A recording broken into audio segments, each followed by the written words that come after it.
Wireless voice intercom doorbell. Model H6. Video instruction. First step. Check the package. 1 outside button, 1 receiver, 1 menu, 1 screwdriver, 1 USB cable. Step 2. Screw off the screw with screwdriver and take out the battery cover from the outside button. Install the 3A battery either direction. The battery and USB charge should be by yourself. Step 4. Screw up the screw. Step 5.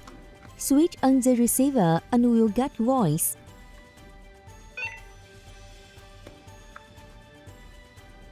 Step 6. Press the button on outside doorbell. The receiver will get ding dong. Step 7. Hold the receiver button and speak. Release it after over. Outside button get voice and response with holding the button or speak directly. Step 8.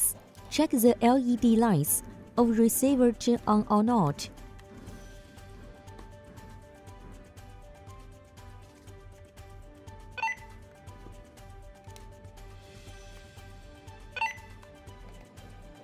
How to pair. Hold the receiver button and switch on receiver. LED light flash quickly. Press the outside device button. Receiver release voice and the LED light turn off at the same time. Pair successfully.